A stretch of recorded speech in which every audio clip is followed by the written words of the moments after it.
So you just mentioned something really beautiful here. You said if a guy doesn't know what he's doing. So can you give an example of why you know what you're doing? What happens a lot is that guys, but women as well, aren't too present in sex because no one ever taught them how to stay in the moment. We're so used to being in our heads the whole time, thinking about work, about bringing the children to school, or what to eat for dinner, or who's going to walk the dog, and all these little things. And we all take them to the bedroom, and maybe sometimes guys just have a crush, a secret crush on one of their colleagues. So they fantasize about the colleagues while having sex. And anything, like all these things, make people get stuck in their head and not in their body. And the effect of this, the result of this, is that you're not really connected.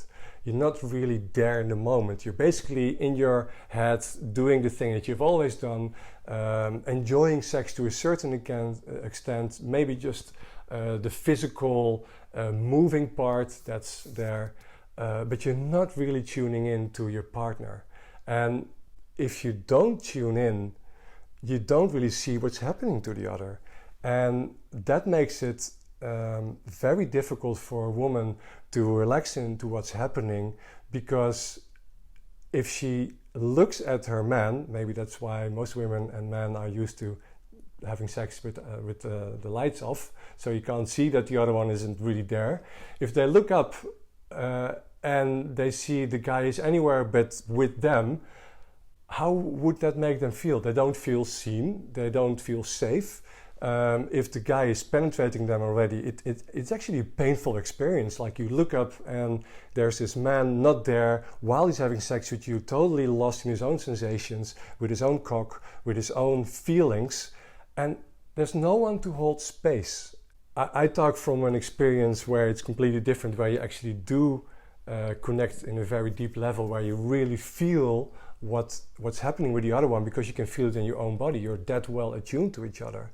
But for most people, what I just said is probably just their everyday reality. So they probably don't even know that there's a different possibility. But that's what I would say makes sex quite dull. And that's why people rather stay in their heads and with their own fantasies and their own thoughts, and maybe with the lights off, because it's better than actually looking at each other and not feeling connected.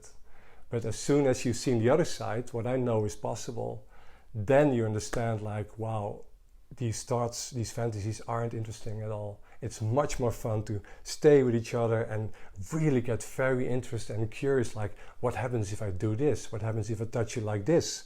How will she respond if I'm gonna do this? How is he gonna respond if I do this? And play with that more. It makes sex much more fresh and new every time you do it.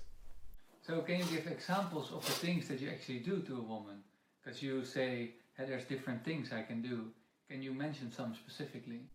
So yes, before I answer that question, it's funny what you ask, because what most guys ask me is like, okay, can you give me some tools what to do so I can open my woman as good as possible, or how I do have sex with her, how I should touch her with my hands, and just tell me what to do. Like, they think it's like a cure-all, like if I do this and then this and then this, then she's gonna explode into the divine feminine, and it's gonna be mind-blowing.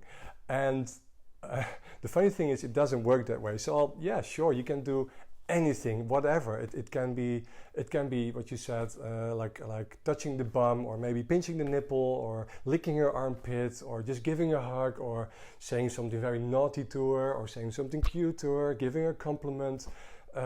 It can be pretty much anything in different positions, and grabbing the hair or just stroking her very softly. There's no end to what you can do.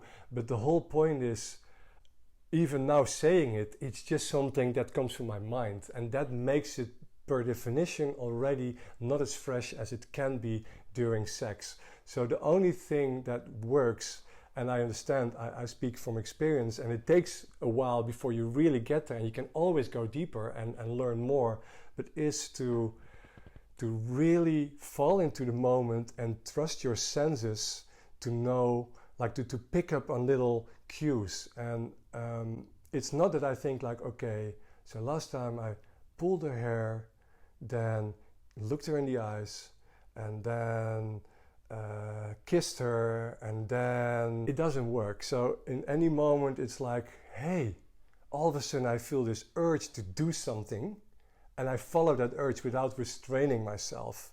And it's more this urge that I want to do, that I want to play in a certain way with my woman, that makes her turn on. It's more the feeling that she gets from me that I really want it, that I really want to, well, ravish her or do something with her because I want it. And that feeling is, for the feminine, is irresistible. And within that space, anything can happen. It only becomes sort of limiting when you think like, oh, I can't do this because it's too weird, or oh, I can't do this because she may not like it. And it's scary because it means that as a guy, you have to basically do things that you're not sure how your woman is going to react. It can be a scary thing. I mean, obviously it helps if you beforehand say like, okay, is it okay that I try some new things out with you?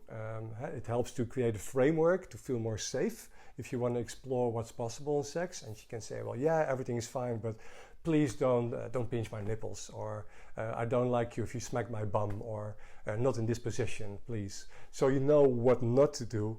But then, even then, it can still be scary because, for example, what I like to do, especially if I feel we're getting a little bit stuck in the energy, which happens sometimes, I like to lick armpits.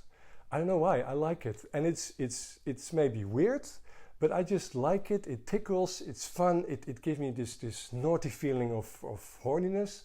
And sometimes we just start laughing. And the thing is, laughing is great. It doesn't matter if it's horny what you do or if it's silly what you do. Silliness is very important, and laughing is very good because it takes off the charge of that something has to happen in sex.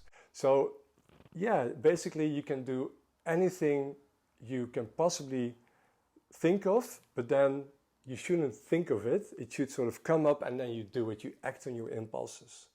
That's the only way you can really go deep with each other. Beautiful, thank you.